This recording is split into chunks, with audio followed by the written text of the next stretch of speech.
Hello నమస్తే, నేను Ashok. Welcome to political corridor. ఇప్పుడు నేను ఒక మనిషి గురించి చెప్దాం అనుకుంటున్నాను. నా పక్కన ఫోటో చూస్తే మీ అందరికి అర్థమైపోతుంది, పెద్దగా ఇంట్రడక్షన్ కూడా అవసరం లేదని చెప్పేసి. పవన్ కళ్యాణ్ ఆంధ్రప్రదేశ్ ఉప ముఖ్యమంత్రి, జనసేన పార్టీ అధినేత. 2024 ఎన్నికల ముందు వరకు రాజకీయాల్లో ఉన్నటువంటి ప్రతి వ్యక్తి, ఆంధ్రప్రదేశ్లో ఉన్నటువంటి 5 కోట్ల మంది, అలాగే ఉమ్మడి తెలుగు ప్రజలకు సంబంధించిన అందరూ కూడా పవన్ కళ్యాణ్ రాజకీయాల్లో ఏదో ఒకటి సాధిస్తారు, ఆయన రాజకీయాల్లోకి వచ్చి ఈసారి నిలబడతారు, ఖచ్చితంగా ఏపీ రాజకీయాల్లో ఏదో ఒక మార్పు తీసుకొస్తారని చెప్పేసి ఆశాభావంతో ఓట్లేసి రాజకీయాల్లో ఎప్పుడూ జరగని విధంగా, రాజకీయాల్లో ఎప్పుడు ఎలాంటి రిజల్ట్ ఇవ్వనటువంటి తీర్పుని ఆంధ్రప్రదేశ్ ప్రజలు జనసేన పార్టీకి, అధినేత పవన్ కళ్యాణ్కి కూడా కట్టబెడుతూ వచ్చారు. పోటీ చేసినటువంటి అన్ని స్థానాల్లో 21 అసెంబ్లీ స్థానాల్లో, 2 పార్లమెంట్ స్థానాల్లో విజయం సాధించుకుంటూ వచ్చారు. ఒక విధంగా చెప్పాలంటే కూటమికి సంబంధించి గెలిచినటువంటి 164 మంది అసెంబ్లీకి సంబంధించిన ఎమ్మెల్యేలు ఎవరైతే ఉన్నారో వాళ్ళందరిలో మెజారిటీ ఆఫ్ ద మెజారిటీ సాధించినటువంటి, అంటే ఎక్కువ మెజారిటీ సాధించినటువంటి ఎమ్మెల్యేలు ఎవరైనా ఉండాలంటే టాప్ 10లో జనసేన పార్టీకి సంబంధించిన ఎమ్మెల్యేలు ఉంటారు. దాంట్లో కూడా పవన్ కళ్యాణ్ గారు ఒకటి. ఆయన కూడా పిఠాపురానికి సంబంధించి మంచి మెజార్టీ సాధించి ఒక విజయాన్ని, అంటే విజయం కూడా ఎంత గొప్పగా ఉంటుందనేది కూడా ఆయన ఒకటి చూపించారు ఏపీ ప్రజలకు సంబంధించి. ఆయన గురించి ఇప్పుడు నేను ఎందుకు మాట్లాడాల్సి వస్తుందంటే, ప్రస్తుతం ఏపీ రాజకీయాలకు సంబంధించి పవన్ కళ్యాణ్ తీసుకున్నటువంటి తీరు కావచ్చు, ఆయన చేస్తున్నటువంటి రాజకీయాలు కావచ్చు, ఆ పరిణామాలన్నీ చూస్తూ ఉంటే అరే పవన్ కళ్యాణ్ రాజకీయాల్లోకి వచ్చింది ఇందుక, ఆయనకి 21 స్థానాలు ఇచ్చి 2 ఎంపీ స్థానాల్లో గెలిపించి పార్లమెంట్కి, ఇటు అసెంబ్లీకి పంపిస్తే ఆయన చేసినటువంటి రాజకీయం ఇదా అనేటువంటి ఒక ఆలోచనలో ఆయనకు ఓట్లేసినటువంటి జన సైనికులు కావచ్చు, ఓట్లేసినటువంటి ప్రజలు కావచ్చు, ఆయన నమ్ముకున్నటువంటి క్యాడర్ కావచ్చు, ఇప్పుడు పెద్ద ప్రశ్నార్థకంలో మారిపోయింది. అంటే ఒక క్వశ్చన్ మార్క్ వాళ్ళందరి మొహాల్లో కనిపిస్తూ ఉంది. ఏంటి జనసేన అధినేత, మా అధినేత పవన్ కళ్యాణ్కి సంబంధించి ఆయన తీరు ఇలా కాదే ఉండాల్సింది. ఎన్నికలకు సంబంధించి 2024లో ఆయన మాట్లాడినటువంటి విధానాలు చూసుకున్నా, ఆయన ఎన్నికల ప్రచారంలో ఆయన చెప్పినటువంటి వ్యాఖ్యలు చూసుకున్నా కూడా ఇంతకంటే అగ్రెసివ్ నోట్లో జగన్మోహన్ రెడ్డిని దించాలనేటువంటి ఒక తపన చూపించి, దాంతోపాటు మనం అధికారంలోకి వస్తే ఏదో చేస్తాము, ప్రజలకు సంబంధించి మంచి చేస్తామని చెప్పేసి ఎంతో గొప్పగా చెప్పినటువంటి మా నేత ఇప్పుడు ఎందుకు సైలెన్స్ మెయింటైన్ చేస్తూ ఉన్నారు? ఏడాది పూర్తయిపోయింది, 2వ ఏడాదిలోకి అడుగు పెట్టేశాము. రాష్ట్రానికి సంబంధించి ఇంత దరిద్రమైన పరిస్థితులు ఉన్నాయి, రాష్ట్రాన్ని అధపాతాళానికి తొక్కేశారు, రాష్ట్రాన్ని సర్వనాశనం చేసేసాడు జగన్మోహన్ రెడ్డి అని మాట్లాడినటువంటి మనమే ఇప్పుడు ఎందుకు బయటకు వచ్చి ప్రభుత్వానికి తీసుకున్నటువంటి అంశాల మీద, ప్రభుత్వం తీసుకున్నటువంటి ఇష్యూస్ మీద ఎందుకు మనం మాట్లాడలేకపోతున్నాము అనేది కూడా ఇప్పుడు చాలామంది జన సైనికుల్లో ఒక ప్రశ్నగా మిగులుతుంది. అయితే నేను పవన్ కళ్యాణ్ తీరుకు సంబంధించి ఈరోజు పర్టికులర్గా ఎందుకు ప్రశ్నించాలనుకుంటున్నానంటే, ఆంధ్రప్రదేశ్కి సంబంధించి సరే ఏం మంచి జరుగుతుంది, ఏం చెడు జరుగుతుంది, ఆంధ్రప్రదేశ్ ప్రభుత్వం ఏ నిర్ణయాలు తీసుకుంది, రాజధానికి సంబంధించి చూసుకున్నా, రైతులకు సంబంధించి చూసుకున్నా, డెవలప్మెంట్కి సంబంధించి చూసుకున్నా, అక్కడ ఉన్నటువంటి ఫైనాన్షియల్ స్టెబిలిటీకి సంబంధించి చూసుకున్నా, ఏ విషయంలో కూడా పవన్ కళ్యాణ్ గారు మాట్లాడలేదు. ఏ విషయంలో కూడా కనీసం మనం కూటమిలో ఉన్నాం కదా, ప్రజలు ఇలాంటి ఇబ్బందులు పడుతూ ఉన్నారు, మన పార్టీ తరపున, కూటమిలో ఉన్నటువంటి మనం తరపున ప్రభుత్వానికి ఒక నివేదిక ఇచ్చి, సార్ రైతులు ఈ ఇబ్బందులు పడుతూ ఉన్నారు, రైతులకు సంబంధించి ఈ నిర్ణయాలు తీసుకొని వెంటనే రైతులకు సంబంధించి ఈ మద్దతు ధరలు ఇవ్వండి, వరి రైతులకు ఇలా చేయండి, మామిడి రైతులకు ఇలా చేయండి అని చెప్పేసి భాగస్వామ్యంగా ఉన్నటువంటి మన పార్టీ మాట్లాడుతుంది అనుకుంటే ఎక్కడా కూడా మాట లేదు, ఎక్కడా కూడా దానికి సంబంధించి స్పందన లేదు. సరే దాన్ని పక్కన పెట్టేద్దాము. ఇక రాజధానికి సంబంధించి అమరావతి రైతులకి సంఘీభావం తెలుపుతూ డైరెక్ట్గా వాళ్ళ దగ్గరికి వెళ్ళి వాళ్ళ సభల్లో పార్టిసిపేట్ చేసి, అక్కడ వాళ్ళు పెట్టినటువంటి సద్దన్నం తిని, వాళ్ళు పెట్టినటువంటి పెరుగన్నం తిని, రైతులకు మేము నీకు అండగా ఉంటాము, అమరావతి రాజధాని జగన్మోహన్ రెడ్డి ఎట్లా మారుస్తాడని చెప్పేసి చిటికిలేసి చెప్పినటువంటి పవన్ కళ్యాణ్ గారు ఇప్పుడు రాష్ట్ర ప్రభుత్వం మరో 40,000 ఎకరాలని 2వ విడత భూసేకరణ కింద తీసుకుంటూ ఉంటున్నప్పుడు ఎందుకు పవన్ కళ్యాణ్ గారు మాట్లాడలేదు? అక్కడ కూడా క్వశ్చన్ మార్కే కనిపిస్తుంది. దాంతోపాటు ఆంధ్రప్రదేశ్కి సంబంధించి ఆంధ్రప్రదేశ్ రాష్ట్రం దివాలా తీసింది, జగన్మోహన్ రెడ్డి 5 ఏళ్ల టైం పీరియడ్లో 12 లక్షల కోట్ల అప్పు చేశాడు, సర్వనాశనం చేశారు, ప్రభుత్వ భూముల్ని, ప్రభుత్వ ఆఫీసుల్ని, ప్రభుత్వ కార్యాలయాల్ని, ఏది ఉంటే అది బ్యాంకుల్లో తాకట్టు పెట్టి డబ్బులు తీసుకొచ్చి ప్రజలకు అప్పనంగా పనిచేశారని చెప్పేసి ఇదే పవన్ కళ్యాణ్ గారు మాట్లాడినప్పుడు, ఇప్పుడు ఆంధ్రప్రదేశ్ రాష్ట్రానికి సంబంధించిన ప్రభుత్వం ఏర్పడిన తర్వాత కూటమి ప్రభుత్వం ఆంధ్రప్రదేశ్ సంబంధించిన రాష్ట్ర అప్పులు 6,40,000 కోట్ల రూపాయలు అని చెప్పేసి ఆర్థిక మంత్రి పయ్యావుల కేశవ్ గారు అసెంబ్లీలో సాక్షాత్తు ఆయన నోటి నుంచి చెప్పినప్పుడు, అరే శభాష్ అని చెప్పేసి మనమే ఆంధ్రప్రదేశ్లో అసెంబ్లీలో ఉన్నటువంటి బల్లల మీద చేతులు పెట్టి చప్పట్లు కొట్టినప్పుడు మరి అప్పుడు కూడా మాట్లాడలేదు. అప్పుడు కూడా క్వశ్చన్ మార్కే కనిపించింది పవన్ కళ్యాణ్ గారి ఫేస్లో. వీటన్నిటికి సంబంధించి ఆంధ్రప్రదేశ్ సంబంధించిన ఇష్యూస్కి సంబంధించి ఎక్కడా మాట్లాడలేదు. కానీ ఆయన మాట్లాడేవి 2-3 అంశాలు ఉన్నాయి. ఆ 2-3 అంశాలు ఏంటంటే, సనాతన ధర్మం, హిందూ ధర్మానికి సంబంధించి హిందువులకు సంబంధించి ఏ ఇబ్బందులు జరిగినా, హిందూ ఆలయాలకు సంబంధించి ఏ ఇబ్బందులు జరిగినా, హిందూ క్షేత్రాలకు సంబంధించి ఎలాంటి ఆటంకాలు జరిగినా నేను ముందుంటాను. హిందువులకు సంబంధించిన మనోభావాలను ఎవరైనా మాట్లాడితే, ఏ సామాజిక వర్గం మిగతా వాళ్ళు ఎవరైనా సరే, మిగతా కులాలకు సంబంధించి మిగతా మతాలకు సంబంధించి ఎవరైనా హిందువులకు తప్పు చేస్తుంటే, హిందువులను కించపరిచేలాగా ఉంటే వాళ్ళ తాట తీస్తానంటారు. దాంట్లో మాత్రం పవన్ కళ్యాణ్ గారికి టిక్ మార్క్ ఇచ్చుకోవాలి, అంటే రైట్ మార్క్ ఇచ్చుకోవాలి. ఇంకొక అంశాన్ని నేను ఇంకోటి చెప్పదలుచుకున్నా అంటే, మెయిన్గా గత కొంతకాలంగా సౌత్ ఇండియాకి సంబంధించి, సౌత్ ఇండియా నార్త్తో కంపేర్ చేస్తే సౌత్కి భాషాభావం ఎక్కువ. రీజనల్ లాంగ్వేజ్ పట్ల వాళ్ళ భాషకు సంబంధించి వాళ్ళకు ఒక మక్కువ, వాళ్ళకు ఒక ప్రేమ, వాళ్ళకు ఒక ఆదరణ ఉంటుంది. ఆంధ్రప్రదేశ్కి సంబంధించి, ఆంధ్రప్రదేశ్ తెలంగాణకి సంబంధించి చూసుకుంటే తెలుగు కావచ్చు, తమిళనాడుకి సంబంధించి చూసుకుంటే అక్కడ తమిళ్ కావచ్చు, కన్నడకి సంబంధించి చూసుకుంటే కన్నడ కావచ్చు, అటు మలయాళం కావచ్చు, వాళ్ళ రాష్ట్రాలకు సంబంధించి బహుభాషలు, మన దేశం అంటేనే బహుభాషల కలయికకి సంబంధించి మన దేశం. అలాంటి దేశానికి సంబంధించి సౌత్లో ప్రతి ఒక్కరికి వాళ్ళ రాష్ట్రానికి సంబంధించి వాళ్ళ లాంగ్వేజ్ మీద ఒక ప్రేమ, ఒక ఆప్యాయత, ఒక అనురాగం ఉంటుంది.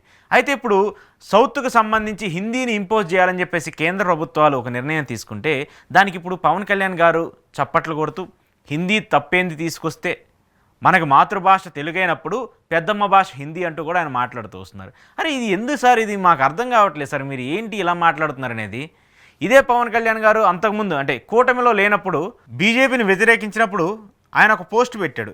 దేని గురించి అంటే ఇదే హిందీకి సంబంధించి, ఇదే హిందీ భాషకు సంబంధించి పవన్ కళ్యాణ్ గారు అప్పుడు ఆగ్రహం వ్యక్తం చేస్తూ తెలుగు భాష మీద గౌరవంతో, తెలుగు భాష మీద ఉన్నటువంటి మమకారంతో, తెలుగు భాష మీద ఉన్న ఆప్యాయతతో ఆయన హిందీని వ్యతిరేకిస్తున్నాను నేనంటూ కూడా ఒక పోస్ట్ పెట్టాడు. అది ఏంటో కూడా ఒకసారి చూస్తే, north Indian political leadership should understand the respect the culture diversity of our country, Hindi go back, Hindi go back అంటూ కూడా ఇదే ఉప ముఖ్యమంత్రి పవన్ కళ్యాణ్ గారు, అంటే అప్పుడు ఉప ముఖ్యమంత్రి కాదు, ఆయన సాధారణ పొలిటీషియన్ అప్పుడు. సో ఆ పొలిటీషియన్గా ఉండి వ్యతిరేకించినటువంటి హిందీ భాషని ఇప్పుడు ఎందుకు నేనే వ్యతిరేకించట్లేదు, దానికి నేను మద్దతు ఇస్తున్నాను, హిందీని ఎవరూ కూడా బ్లైండ్గా అపోజ్ చేయొద్దని చెప్తున్నారు. ఏంటి ఈ తీరు, ఏంటి అసలు ఈ భిన్నత్వాలు ఏంటి అర్థం కావట్లేదు జన సైనికులకి, అర్థం కావట్లేదు ఆంధ్రప్రదేశ్ రాష్ట్ర ప్రజలకి. అరే ఏంటి మా పవన్ కళ్యాణ్ గారు ఎలా అయిపోతున్నారని చెప్పేసి ఒక క్వశ్చన్ మార్కులు అయిపోతున్నారు. మొన్నటిదాకేమో మనమే ప్రైస్ చేస్తాం, మళ్ళీ ఈరోజు వచ్చేసరికి మనమే అపోజ్ చేస్తాం. ఆంధ్రప్రదేశ్కి సంబంధించి ఆంధ్రప్రదేశ్ ప్రజలందరూ కూడా హిందీని ఆహ్వానించాలని చెప్పేసి మనమే చెప్తున్నాం. తెలుగును ప్రేమించాలి, దాంతోపాటు హిందీని కూడా నేర్చుకోవాలి. హిందీ వల్ల సంపద సృష్టిస్తామని చెప్పేసి పవన్ కళ్యాణ్ గారు మాట్లాడినటువంటి వ్యాఖ్యలు ఏవైతే ఉన్నాయో అవి ఇప్పుడు పెద్ద హాస్యాస్పదంగా కనిపిస్తూ ఉన్నాయి. ఒక సాఫ్ట్వేర్ ఎంప్లాయ్ అయినా, ఒక నార్మల్ ఎడ్యుకేషనిస్ట్ అయినా, లేదంటే చదువు చెప్పే వాళ్ళైనా, చదువుకునే వాళ్ళైనా ఎక్కడికి వెళ్ళినా కూడా ఇంటర్వ్యూ హిందీలో వస్తారా, ఇంగ్లీష్లో ఇస్తారా? అరే అట్లీస్ట్ ఇప్పుడు ఒక అటెండర్ జాబ్కి కూడా ఇంటర్వ్యూ ఇంగ్లీష్లో జరుగుతుంది. బేసిక్ ఇంగ్లీష్ వస్తేనే అటెండర్ జాబ్ ఇస్తున్నారే. అలాంటిది ఇంగ్లీష్ని పక్కన పెట్టేసి హిందీని రుద్దుతామంటే అది ఎలా పాజిటివిటీ అవుతుంది? అది ఎలా మనం ఆకలించుకోవాలి? అది ఎలా మనం అవలంబించుకోవాలి? అది ఎలా సరైన పద్ధతిగా మనం భావించాలి? వద్దన్నదాన్ని మళ్ళీ మనమే కావాలని చెప్తున్నాం అంటే ఈ మిక్స్డ్ మెంటాలిటీని ప్రజలు ఎలా అర్థం చేసుకోవాలి? పవన్ కళ్యాణ్ గారు అర్థం కావట్లేదు ప్రజలకి. మెయిన్గా మీ స్టాండర్డ్ ఆఫ్ పాలిటిక్స్ ఏంటో, ఆంధ్రప్రదేశ్ రాజకీయాలకు సంబంధించి మీరు చేస్తున్నటువంటి రాజకీయం ఏంటో ఏపీ ప్రజలకు అసలు అర్థం కావట్లేదు. వాళ్ళు కన్ఫ్యూజన్ స్టేట్లో ఉన్నారు. ఒక్కోసారి మీ సినిమాలు చూస్తే ఎలా కన్ఫ్యూజన్ వస్తుందో, మీరు ఇప్పుడు చేసినటువంటి రాజకీయాలు చూస్తున్నా కూడా అలా కన్ఫ్యూజన్ వస్తుంది. ఒక్కసారి ఎలా లేపుతారు, మళ్ళీ ఆయన సప్పన పడేస్తూ ఉంటారు. అలాంటి పరిస్థితి ఇప్పుడు పవన్ కళ్యాణ్ గారు రాజకీయాలు చూస్తుంటే అర్థమవుతుంది. తమిళనాడుకు సంబంధించి అక్కడ పరిస్థితి అంటే ఆంధ్రప్రదేశ్లో మాట్లాడినటువంటి మాటలు, ఆంధ్రప్రదేశ్లో ప్రశ్నించాల్సినటువంటి ప్రశ్నలు వేరే రాష్ట్రాలకి వెళ్ళి అక్కడ ప్రశ్నిస్తూ ఉంటారు. ఆంధ్రప్రదేశ్కి సంబంధించి రైతులు ఇక్కడ ఎంత ఇబ్బందులు పడుతూ ఉంటే ఆయన ఇటీవల తమిళనాడులో వెళ్ళి అక్కడ రైతులకు సంబంధించి మాట్లాడుతూ ఉన్నారు. అక్కడ రైతులకు సంబంధించి కేంద్ర ప్రభుత్వం ఎలా ఇస్తుంది, కేంద్ర ప్రభుత్వం ఎలాంటి మంచి పథకాలు రూపొందించింది, కేంద్ర ప్రభుత్వం కిసాన్ యోజన కింద రైతులకు ఎంత మంచి పని చేస్తుందని చెప్పేసి తమిళనాడు వెళ్ళి మాట్లాడుతున్నారు. అరే ఆంధ్రప్రదేశ్లో రైతులకు సంబంధించి ఆంధ్రప్రదేశ్లో రైతులను పట్టించుకుంటాయి అంటే తమిళనాడు వెళ్ళి రైతులను పట్టించుకుంటామేంటి? ఇక్కడ ఓట్లేసి ఇక్కడ గెలిపించి ఇక్కడ ఉప ముఖ్యమంత్రిగా చేసింది మిమ్మల్ని ఆంధ్రప్రదేశ్ ప్రజలా, తమిళనాడు ప్రజలా? వీళ్ళని పట్టించుకోండి ముందు. ఫస్ట్ వీళ్ళ పరిస్థితులు చూడండి, రైతులకు సంబంధించిన పరిస్థితులు చూడండి. అప్పులు కట్టలేక, వాళ్ళు తీసుకున్నటువంటి వడ్డీలు కట్టలేక, కనీసం పెట్టుబడికి సంబంధించి ఆ డబ్బులు కూడా ఇచ్చే పరిస్థితి లేక, ఊరు చివర ఉన్నటువంటి చెట్లకి ఎంతమంది ఉరులేసుకొని చచ్చిపోతున్నారో చూడండి. వాళ్ళ బాధలు పట్టించుకోండి. వాళ్ళు కూడా మన రాష్ట్రానికి చెందినటువంటి రైతులే. వాళ్ళు కూడా దాంట్లో కూడా మనకు ఓట్లేసినటువంటి వాళ్ళు చాలామంది ఉన్నారు. వాళ్ళని పట్టించుకోవట్లేదు. రైతుల సమస్యలు ఉండవు, రాష్ట్రానికి సంబంధించిన అభివృద్ధి ఉండదు, రాష్ట్రానికి సంబంధించిన అంశాలు ఉండవు. మళ్ళీ ఇతర రాష్ట్రాలకు వెళ్ళి మనం గొప్పగా మాటలు చెప్తూ ఉంటాం, గొప్పగా రాజకీయం చేస్తూ ఉంటాం. ఈ రాజకీయాన్ని ప్రజలు సహించట్లేకపోతున్నారు, రాజకీయాన్ని ప్రజలు అర్థం చేసుకోలేకపోతున్నారు. ఏదో పార్టీకి ఒక స్ట్రాటజీ ఉంటుంది. పొలిటికల్గా వాళ్ళు వెళ్ళే వేని ప్రజలకు అర్థం అయిపోతూ ఉంటుంది. జగన్మోహన్ రెడ్డి చూసుకుంటే ఆయనకు ఒక వే ఉంటుంది, ఆయన ఆ వేలోనే పాలిటిక్స్ చేస్తూ ఉంటారు. టీడీపీకి సంబంధించి వాళ్ళకంటూ ఒక వే ఉంటుంది, వాళ్ళు పాలిటిక్స్ చేస్తూ ఉంటారు.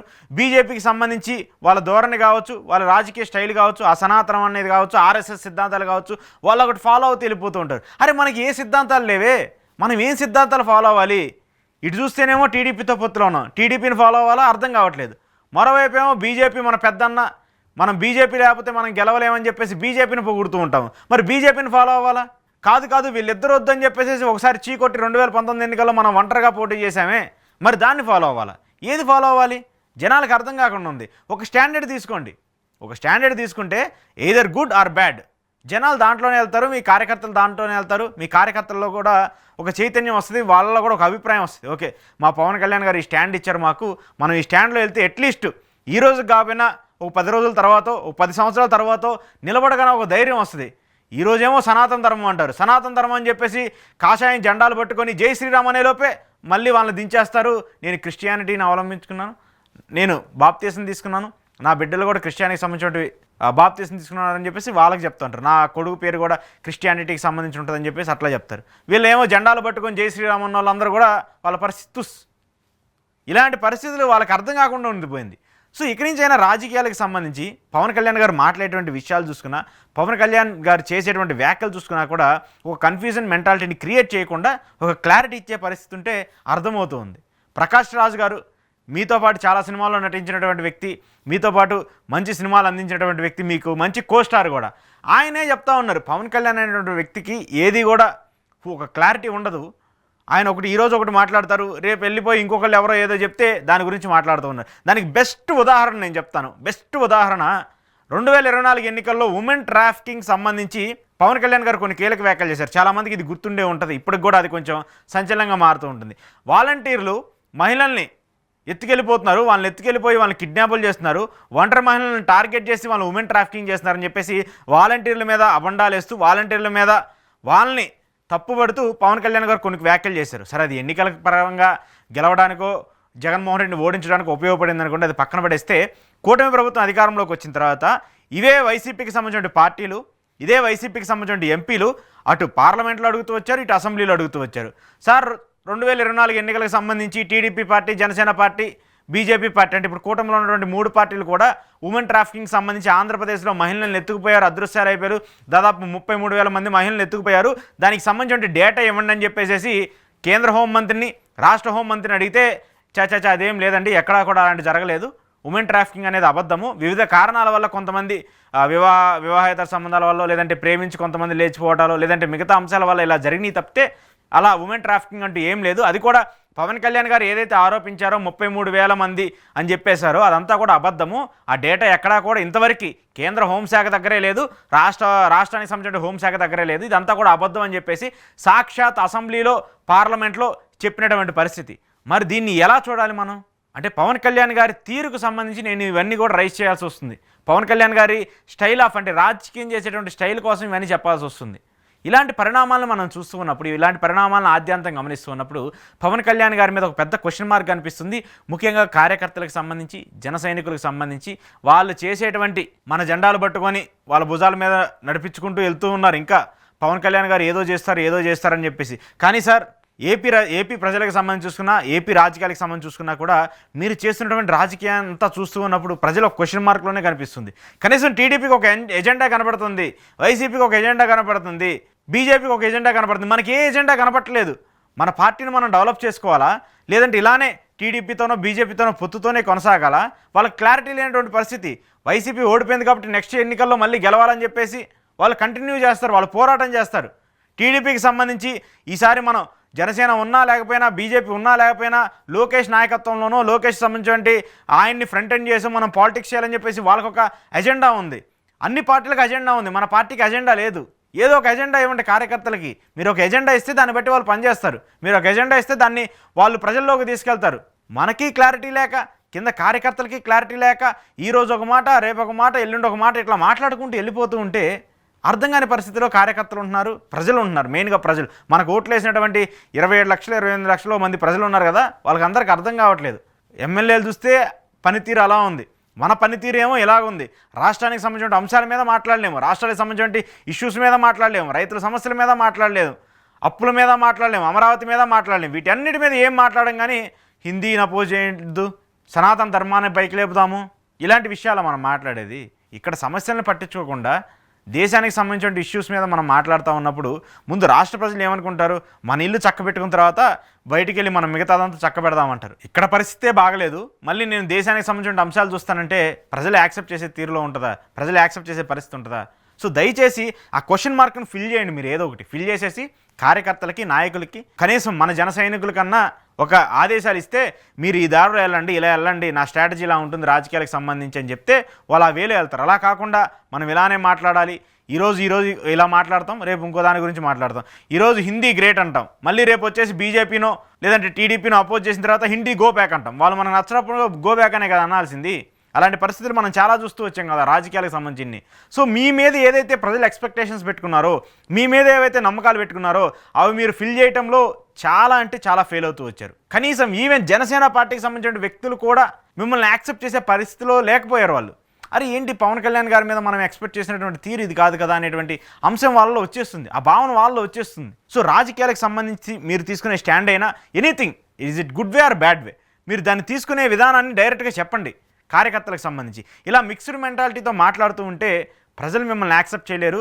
ఇప్పుడు దాకా మీతో నడిచినటువంటి కార్యకర్తలైనా, మీతో నడిచినటువంటి జన సైనికులైనా కూడా రేపు మీతో పాటు కంటిన్యూ చేసే పరిస్థితులు అయితే ఏపీ రాజకీయాల్లో ఉండవు. ఎందుకంటే ఏపీ రాజకీయాలకు సంబంధించి ఏపీ ప్రజలు చాలా తెలివైన వాళ్ళు. వాళ్ళు రాజకీయం ఎలా చేయాలి, ఎవరికి చేయాలి, ఎలా చేయాలి అనేది కూడా వాళ్ళకి బాగా అర్థమవుతూ ఉంటుంది.